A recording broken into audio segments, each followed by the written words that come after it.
Hello everyone, Jamie and I are back with our fourth video in the Genius Yield Market Maker bot sequence, the series from start to finish, what you need to understand, how to set one up, get it going, and actively present trades on the actual DEX. And so without any further ado, we are going to get into this phase where we can see our transactions actually on the DEX. Now, just before we get into it, Genius Yield is probably going to go through some wonderful updates, hopefully coming soon as far as the user interface. The way the look and feel on the website will change, and then when that does, we will post an updated video on that. But right now, this is going to be how it looks if you catch this video soon. Okay, so go ahead, Jamie. What do you have to say? And then we'll share your screen. Yeah, so in between the third video and this video, we've played around a bit with the Market Maker bot and figured out how to set it up properly. Again, we did it sort of as a dummy purpose to simulate the actual trading in the third video, and now we're going to actually show the results of that. And yeah, so we're going to walk through everything with live execution on the actual mainnet here. Awesome. Perfect. Okay. So we're going to show your screen and check out what you got going on. Yeah, so in between the last video and this video, like I alluded to, we played around a little bit with the buy budget, the sell budget, and to understand sort of what's going on here. And so this number here is in Lovelaces, so this is 2200. It's kind of small. Cardano. Right? It's different. It's difficult. You have to like zoom in. Here, I'll zoom in for you. Really see it, yeah. So, and this is the Market Maker config here. So this is the spread. So we have a 1% spread. So essentially, we're trying to profit about 1% from doing the buying and the selling of the Gens ADA token spread.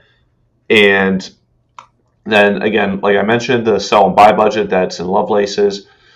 And this is the token that we're trying to market make, which is Gens in this case. And so now I'm going to pull up the logs from the actual trading. And what you'll see happen when you do this is on the order book, you'll see right below here, you'll get your order will be pending. So roughly when I placed this the other day and had it run for about a day, my order is sitting here about 76,000 ADA, and ideally, again, like the market makers, the purpose of the market maker is you want to buy low, sell high, and so you would be trying to profit from the lack of liquidity here. And what did you just say? 76,000? You said ADA, but you meant Gens? You mean? Yeah, 76,000 Gens is what my order came in at, okay. And I'll pull up the log so we can walk through that here. So. Yeah. I had this run for a couple hours, and so what happens is every about, I think it's 2 minutes or 3 minutes, I think it's 3, you'll see it refresh, attempts to place a new order, cancel orders, whatever it is. So I'm going to focus here again, might be a little small, but so this is a strategy right here highlighted. So you can see the config that we were looking through before, the buy min volume, the sell budget, the buy budget, all those things.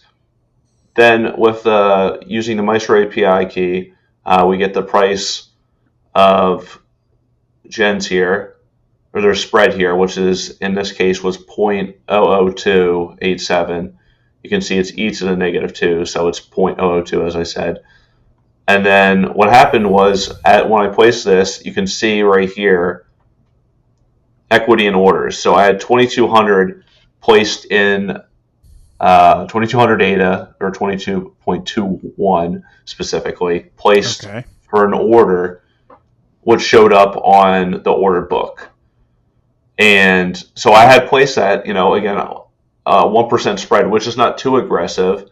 And so we had that order out there for probably 5-6 hours, and what we noticed was it just didn't get filled. I was the biggest player at that time and the second closest to the mid price in terms of the orders. So to illustrate that, I was similar to this position, the 71,000. This isn't me because I turned it off right now, but the 71,000 is essentially what I was doing, and the orders just get filled. So that was something that was a bit disappointing, as the point of a market maker is to collect from the spread. So there just appears to be very low, if not no, liquidity in these markets at the moment. So maybe we come back and look at modifying the strategy a little bit more, making it even less aggressive. I still think it's pretty conservative at the moment, but if you look here, like one day, there's not enough orders. So right now we're just not seeing, even the 7-day chart, there's not enough orders going through. There's limit orders placed, but there's not enough people transacting on this DEX at the moment, even with this pair, for the market maker to actually transact and get the order fill. Yeah, I mean, Genius, a couple of weeks ago, they put out a AMA with a few of the founders, and then in conjunction with Fluid Finance there. So apparently they're working hard behind the scenes on changing things around, and a lot of under the hood stuff. There's not that much presented out to the community. I'm in the Discord, and just to hear some of the, I guess a lot of the community members are somewhat frustrated because there hasn't been a change. They launched December 15th, 2024, so just over a year now, and nothing has changed on the front end. A lot has been developed on the back end. They're also developing something called Atlas, which is a really powerful product, if you will, that I think will serve the whole crypto community. And I think that we're all just waiting for some sort of change and some upgrade, something different to see. In the beginning there was, I have several trades on my other computer here. I mean, I participated in the accelerated yield event and traded, but if you look at their earn, if you look at the earn or the explore page and you look at the DEX orders, there's like 1 or 2 trades per day. It's basically nothing, like you're saying. Right. So it is a good time to practice. We're spinning up these market maker bots like this. It's kind of why we put the video out there, and no financial advice or anything like that. But this is one of the. It's a startup, man. I mean, this is like what startups are, and it's either going to be a phenomenal product in the world of crypto projects, or unfortunately, it just won't get the traction. There's several reasons why projects launch or not launch. I mean, it has a lot to do with that. Genius Yield has a very powerful following. They got a lot of holders. Their tech, they're really strong with their technology, what they're building. And, as far as that AMA a couple weeks ago with Lars and Attila and Raul from Fluid, there's a little bit of a merge there. It was very interesting. I listened to it 3 times. And so it wasn't like they're talking about, the end of Genius Yield. So, when this gets up and going, it would be wonderful. Now, are there any opportunities here to take advantage of an illiquid market like this at all, as far as arbitrage? Yeah, I mean, that was our goal in approaching this opportunity with the market maker bot, was, take advantage and, help the community with adding liquidity. And you get compensated by, adding liquidity. You get the accelerated rewards or whatever. That was the whole goal behind this. So as for moving forward, I think the couple things you can do from here. One is, again, play around with the strategy. Again, share your screen again. I'll pop it back up in notes so we can see it better. Oh, cool. So I can see that a lot better. So yeah, this is what was coming in the logs every 3 minutes.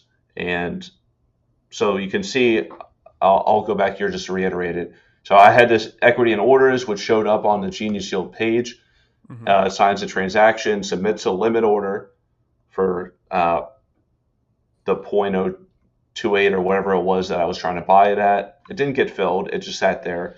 So I canceled it.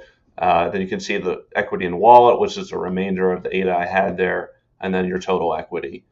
And so you can see all, it just, for 5-6 hours kept sending me that.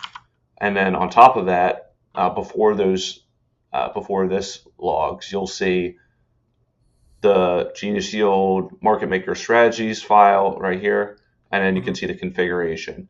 So this is the configuration that I set up, saying I'm willing to buy 2,200, or I guess this is like 22 million, or is this billion? 22 billion Lovelaces or 2,200 Cardano, which I did, which you're seeing up here, and the sell budget, but none of these things really matter if there's literally no liquidity. And I think part of it is because there's no, it seems like there's no partnership, like a liquidity pool here. Maybe I'm wrong, but on this DEX, it seems that we're just seeing a ton of limit orders, and because they're all limit orders, they're not going to fill. They have to be met exactly. So the only way around that is more market participation and a lot more potential market makers. There need to be a lot more market makers or smart order routers. But I think specifically market makers need to be added to here to make it worthwhile for anyone. Yep. Have you looked at the smart order routers? Go ahead. Yeah. So that's sort of, I think, the next project. I think it's to start it up, just like it's very similar to the market maker bot. But the idea of the smart order router being like you're only taking a trade that you really want, to go through, versus market making implies more customization, and there's more risk to that if you want to quantify it that way. But yeah, again, like what I was saying with the market makers, if ADA Gens isn't being really traded, then obviously some of these other pairs, like look, there's only 3 limit orders here on the buy side, and then 2, and the price that they're trying to pay is 0. They want it for free. And so it's illiquid. It's no way around it. Yeah. The order book we would hope for isn't being filled. Like, look at these pairs. There's just nothing happening. Yeah. And okay, this one has a little bit more, but look, price ADA is 0 or 0.0001. There's just not much happening right now. So ideally, the best case scenario is more people start using this. Yeah. And I know MinSwap has probably actual liquidity in terms of the orders being filled with like Gen Zeta, for example. Yeah. But that's because there's a pool there, a liquidity pool, which allows some of these orders to be filled. Yeah.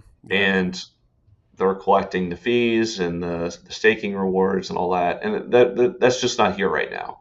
And I would hope that it would get there eventually. But the market maker stuff seems pretty dry at the moment. But I'm not going to give up on it and hope we can find something that works. Yeah, that's all we can do. Yeah, I mean, they're working hard, and so I'm excited for this year. It'll be exciting. And back to my point about the frustration for the community, I'm sure that the team is probably frustrated also with the reality of not putting stuff out there like the way that they probably want to. And so I'm sure that when something does happen, it'll be just a really fantastic time and a fantastic feeling. And you got Low Tech Viking and Mary in the Discord really answering every question that comes in pretty much in real time. So it's not like there's no way to sort of ask the team or the community what's going on. And so I think that, congrats to Mary and Low Tech Viking for fielding all the questions, and the community for sticking it, out overall. This project, like I said, could have the potential to be something fantastic. I've been following it for several years since the ISPO. Did the multi-token ISPO, the first ever with Genius X. I mean, I'm excited about Genius X. Everybody talks about Genius X. They got good stuff going on too as a launch pad. So they're just trying to do their own thing. I mean, I'm sure that a lot will happen as far as like the new administration coming in to play. I've noticed too that these like German, Swiss entities like, Smart Places is another one. I met the Smart Places team. I actually met Lars at Rare Evo, talked to him for a little bit. I just think that they're extremely conservative. They're way more conservative about like legality and things like that, and maybe less aggressive as far as just like moving forward. And so I suspect, who knows? I mean, this is just like my speculation, has no validity at all. That perhaps when things show signs of clear regulation and adoption, that they might pull the trigger a little harder. Where you have projects like, look at all the other projects that are just extremely aggressive, like MinSwap, for instance. They're just, I think, where are they based out of? They might be based out of Singapore. So I don't know, just different mindset. Like they're like, we're going to go kind of like the Uber mentality. Right. Uber didn't really care. They disrupted they disrupted the taxi business, right? They just went in. They didn't care about regulation. They went in and went for adoption, and then trusted the fact that if you have something that the world loves, there's nothing that they can do to like stop you if you have a community of people behind you. And that's kind of what cryptocurrencies are. It's like not like Satoshi, founder of Bitcoin, right? The anonymous founder of Bitcoin wanted to go ahead, went around and like asked all the legislation or asked for approval, just knew what this was going to be and put it out there. And, as much as they tried to stop it, it's just existing and catching on because of how valuable it is for the world. And, Genius Yield to me is one of those projects extremely valuable to the world of this, this revolution of blockchain and decentralization. This is one of the most decentralized sort of open source projects out there. And so it'll be exciting to see how they evolve and move forward, and how we'll evolve with them, because they're obviously trying to make the market maker bot easier such that a user can come on to the DEX and just provide liquidity. I don't know how that'll work. I'm excited about setting up market maker bots in like all these markets, like, high volume tokens or tokens that you're passionate about, like the SNEC, volume, NTX, NMaker, some of these projects like OrcFax. So once you get one going, you can just kind of set some up and see how they work. But yeah, we'll continue to rock on, right? And then this, as far as the smart order router, we're thinking about maybe putting one of those out there. We might do some videos to showcase that. What do you think? Yeah, I think it'd be helpful. Again, I think this is also just sort of, it's a learning process. Obviously, I don't know everything, and we don't know everything. We're trying to figure out how we can, one, engage with the tools that have been given to us by the community, and obviously make it a win-win for the community, win for us as well. Obviously this would be nice to make add some liquidity and make some money from it. Yeah, great. All right, I'll let that be the last word. And to the community, just keep following along and trudging along, doing your research, doing your own research and fundamentals. And we're excited for this year. So until then, we'll see you in the next video soon. All right. Cheers.